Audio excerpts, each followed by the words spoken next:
Hello and welcome back to Whiskey Uncorked, where today we're going to be doing another quick and to the point review of a bottle that has become another one of these up and coming online community favorites in the Ledaig 10-year-old.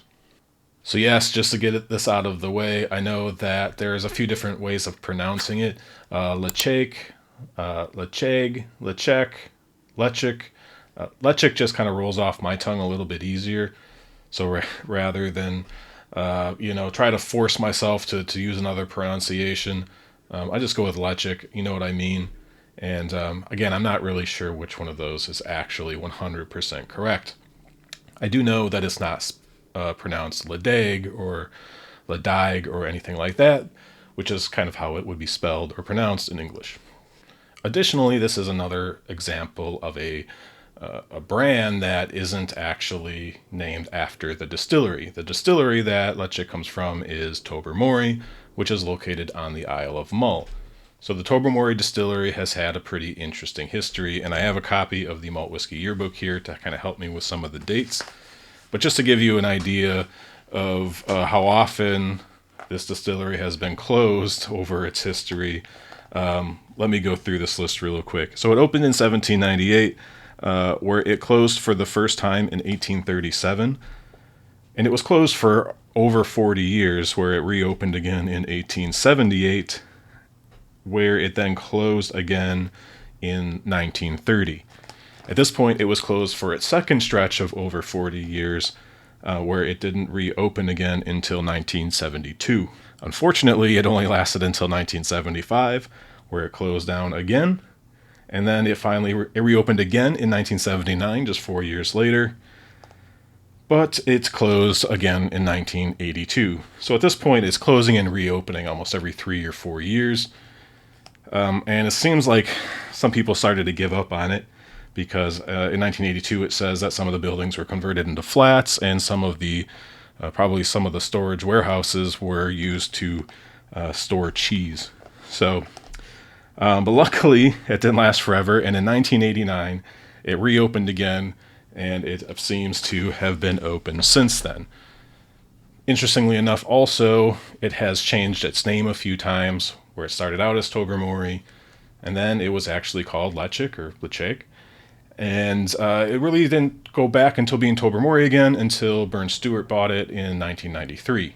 Now, in current day, it is owned by CVH Spirits, formerly known as Distell, who also own Bunnahabhain and Deanston. So all three of these distilleries at this point in time are very, very much respected and really beloved by the online Scotch whiskey enthusiast community.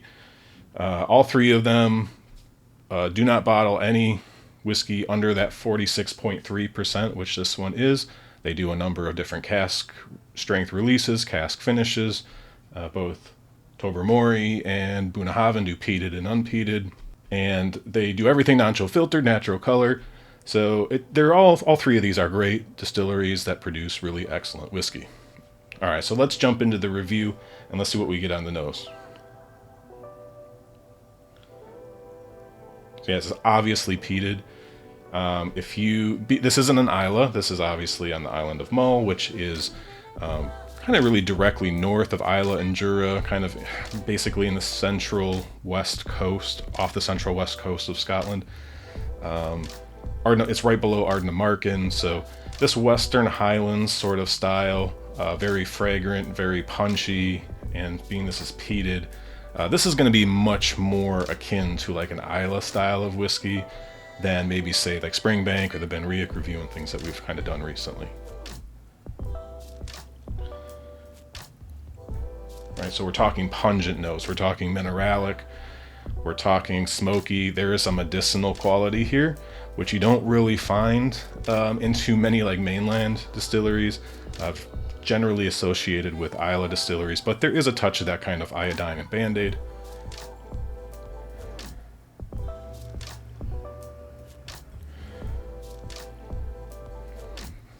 So there's also the sweetness. It's kind of honey. It's kind of buttery. It kind of has a little bit of a popcorny type of like buttered popcorn, even like a touch of like barrel char kind of rounding it out.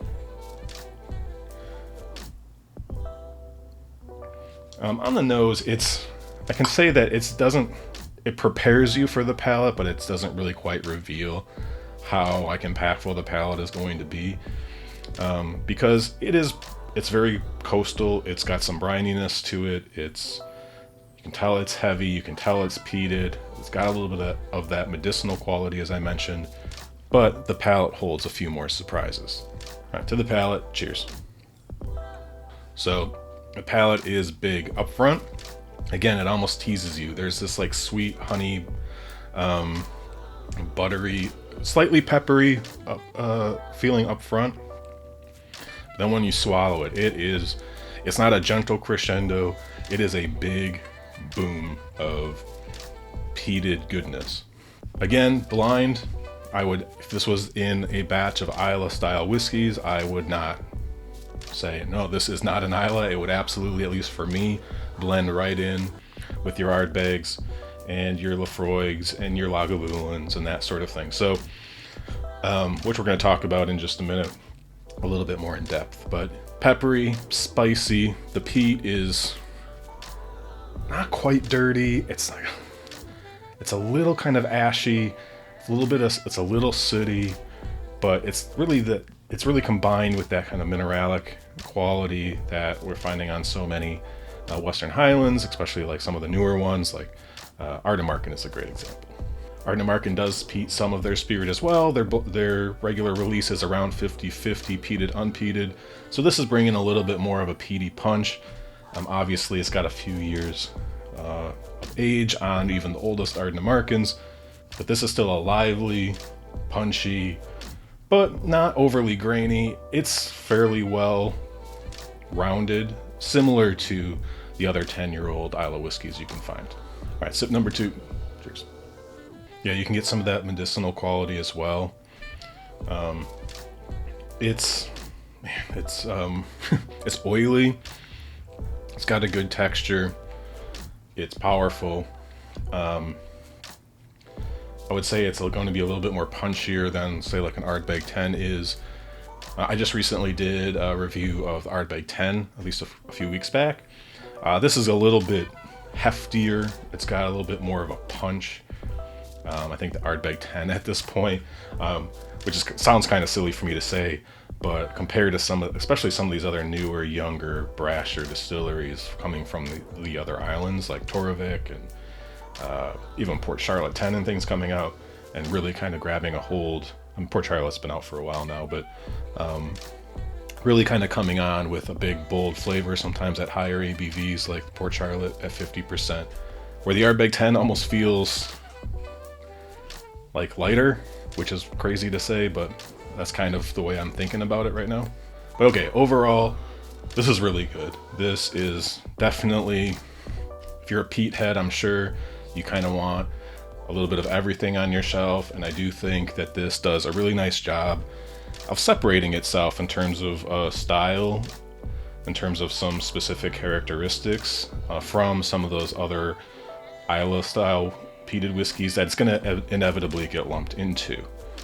It's definitely bringing a little bit more than, say, like a Talisker, or even, like I said, Ardnamurchan or Isle of Raasay. Some Torvik is maybe the one, at least that I remember, that's coming with enough peat to really put itself in that same category as Islay in terms of the amount of peat and smoke that you're getting out of it. So it really is going to come down to what's your preference. All of these whiskeys are good. Ardbeg 10, say Lagavulin 8, Port Charlotte 10. The reality is all of these are probably on par with each other, and it's just going to come down to what your personal preference is in terms of the specific flavor profile that you're looking for. So I'm going to give this what I gave the Ardbeg 10, which is a 7 out of 10. For me, yes, if you've really kind of found yourself in tune with, you know, the reviews and the scores I've been giving things, in terms of a preference, I probably would give this a 6, which would be above average. 7 is very good. Although this has been growing on me in that this Western Highland style, this more mineralic quality, has been growing on me more recently as I've been drinking them a little bit more frequently. But for argument's sake, I'm going to stick with that 7 out of 10. But pricing is where things get interesting, as I mentioned, and I have some other notes to make sure I didn't forget all of these things, because your experience in the UK, or maybe even Europe, and in the US, and it might depend on where you live in the US, could completely change your perspective on where this whiskey sits. Generally speaking, I feel like these are a little bit better value in the UK, and there seems to be a bit of a premium that's been put on heavily peated whiskey here in the US over the last few years. But this is in line with just about everything else. I paid $73 plus tax here, so probably about 77, 78, 79, somewhere in there. In Chicago, this one appears to be a little bit more, coming in at $80 plus tax, so it's approaching almost $90 there.